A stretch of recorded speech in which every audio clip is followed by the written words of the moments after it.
Hola, buenos días. Mi grupo está conformado por Jorge Suárez, Juan Manuel Saavedra, Isabel Anchico y Dana Bejarano, y mi persona, Michael Tavares. Hoy les venimos a hablar sobre el riesgo psicosocial que semejanza tiene con el riesgo público. Nosotros somos de la Corporación Universitaria Minuto de Dios, del NRC 1772, y hoy venimos a tratar con ustedes sobre este tema.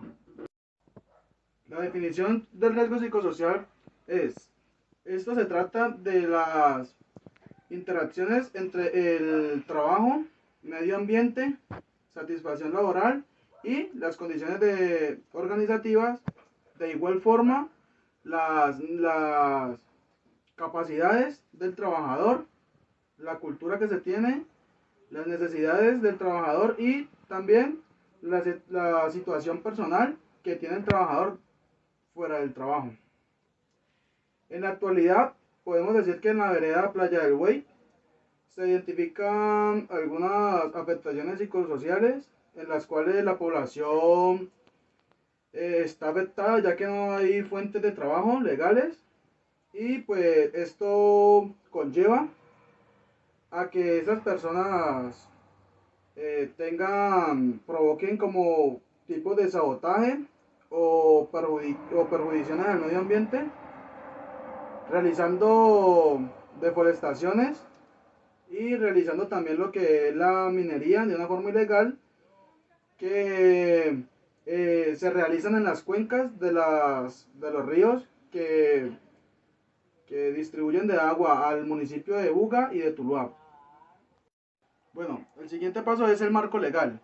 ¿Qué normativas rigen este tipo de riesgos? Nos encontramos con la ley 1010 del 2006, que es la que nos habla sobre las medidas de cómo prevenir y sancionar el acoso laboral. Luego seguimos con la resolución 2646 del 2008, que es el monitoreo permanente, nos permite el monitoreo permanente de la exposición o factores de riesgo psicosociales. Y otra tenemos la ley 1562 del 2012, que es la que nos modifica el sistema de riesgos laborales. Hablar de las condiciones psicosociales extralaborales de aquellos trabajadores y pobladores de esta zona. Los aspectos psicosociales extralaborales comprenden el entorno familiar, el desempeño social y aquellos, estados socioeconómicos a los que estos pertenezcan. Estos, a su vez, pueden influir en el lugar donde viven, en la salud del trabajador y en el bienestar del mismo. Estas se evalúan a través de 7 dimensiones que son tiempo fuera del trabajo, relaciones familiares, comunicación y relación interpersonal, situación económica del grupo familiar, características de la vivienda y su entorno, influencia del entorno extralaboral sobre el trabajo y finalmente el desplazamiento vivienda, trabajo, vivienda. ¿De qué manera influye esto en los moradores y en los trabajadores de la zona de Playa del Buey? Influye mucho, ya que de esto se determina, los comportamientos de estas personas. Es decir, por ejemplo, no va a ser la misma actitud de una persona que tiene todo en su casa a la hora de levantarse, tiene su uniforme organizado, tiene su comida lista, a la actitud de pronto de una persona que se levanta y tiene que hacer su propia comida, tiene que organizar sus propias cosas. O sea, esto influye mucho en la actitud y los sentimientos, cómo se sienta esta persona a la hora de desempeñarse y tratar con quienes lo rodean, ¿ya? Entonces, por eso es importante hablar de estas características y tenerlas siempre presentes, ya que también dentro del riesgo público esto se ve muy expuesto, porque esto puede generar riñas, peleas, discusiones y demás. Los aspectos intralaborales son las características internas de la empresa. Tienen que ver con su organización y el trabajo. Enfocándonos en el riesgo público, estamos en el crecimiento de oportunidades sin empleo formal y educación mediocre. Y la respuesta que tiene el gobierno es dar subsidios sembrando pobreza y desigualdad. Desarrollándose la fuerza laboral en medio de dilemas sociales, pues los riesgos serán cada día mayores y tendrán consecuencias físicas y psicológicas, que son el resultado de vivir en una situación de agresión. Es común que cualquier persona víctima de robo, saqueo o corrupción tenga algún cambio psicofísicos leves o traumáticos que tendrán consecuencia en el ámbito laboral. Y les explicaré sobre la batería de riesgo psicosocial, pero primero tengamos en cuenta qué es la batería. La batería de riesgo psicosocial es una herramienta que tiene baterías de evaluación sobre el riesgo psicosocial, en el cual esto nos arrojará un dictamen en los niveles de estrés que está teniendo el trabajador. En el alcance de esta batería de estos instrumentos es evaluar el factor de los riesgos psicosociales en los cuales más afecta a nuestros trabajadores. También tenemos la aplicación de estos instrumentos que conforman una batería, es que nos va a arrojar los datos sociodemográficos y ocupacionales del trabajador, en los cuales nos van a dar presencia de cuáles son los riesgos que lo están afectando más a él en el riesgo psicosocial. Otro dato importante para esta batería de riesgo psicosocial es que tenemos que tener en cuenta los instrumentos que están diseñados para responder a esta batería, que se dividen en dos puntos, el A y el B.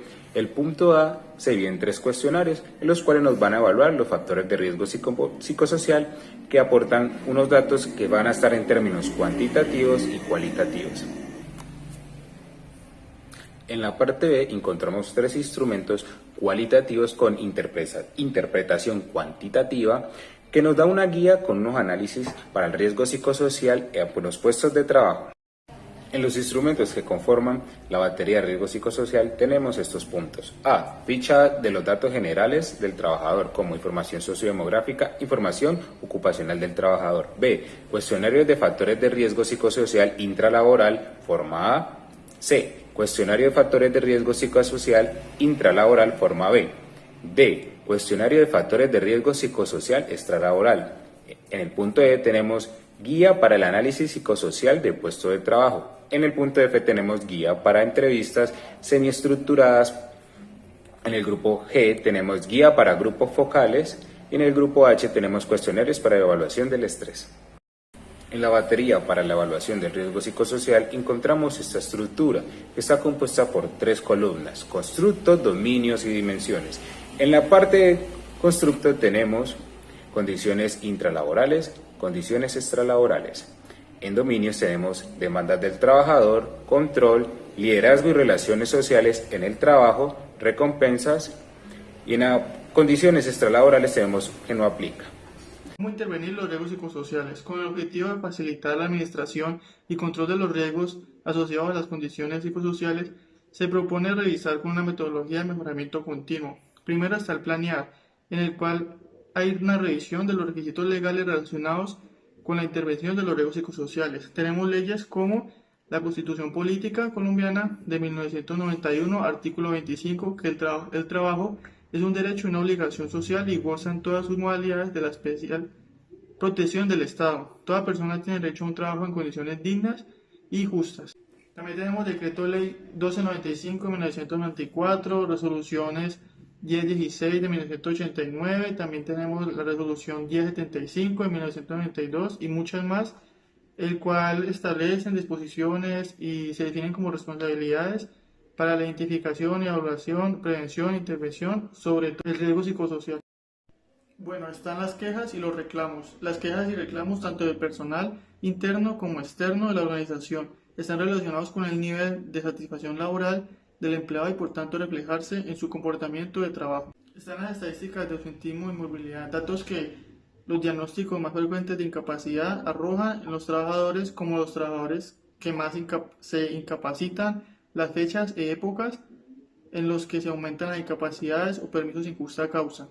Pueden darnos elementos de insumo para el diagnóstico de la empresa a cuanto a los factores psicosociales. Indicadores de productividad, si se cumple o no se cumple con los indicadores de la organización, cuáles son los mecanismos de motivación para el logro de las metas, si se permiten cumplir normas de seguridad, si se implican doblar turnos de trabajo, extender frecuentemente la jornada laboral. Panorama de factores de riesgo. De acuerdo a la valoración de los riesgos contemplados en el panorama o matriz de peligros, podemos revisar los factores psicosociales que pueden estar asociados a las tareas que se realizan en las empresas. En segunda instancia tenemos el hacer. Se plantean planes de acción desde gestión humana y salud ocupacional que repercutan en la esfera personal y familiar del trabajador.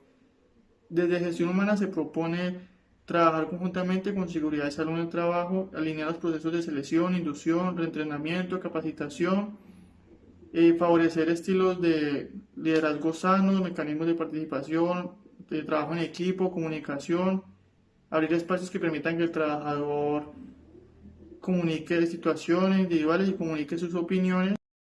En el cuarto punto y último es el actuar.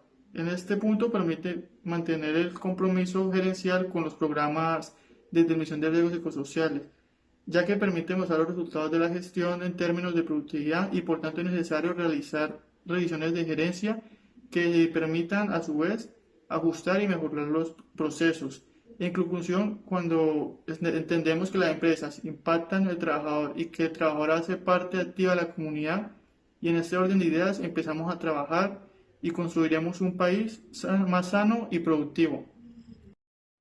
El Comité de Convivencia Laboral, conforme establece la resolución 0652 del 30 de abril de 2012, en entidades públicas y privadas se debe ejecutar la conformación y funcionamiento de los comités de convivencia laboral. ¿Qué es un comité de convivencia laboral? Es un equipo que busca prevenir el acoso laboral y proteger a los trabajadores de los riesgos psicosociales que afectan a la salud en los lugares de trabajo.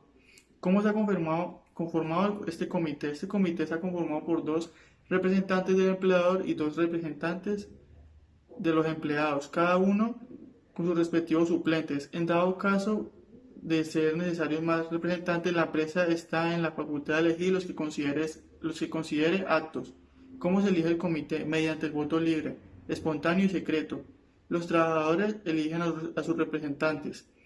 Requisitos para ser candidato del comité. Los candidatos representantes del comité deben tener habilidades y competencias como el respeto, la tolerancia, la ética, el trabajo en equipo y la confidencialidad.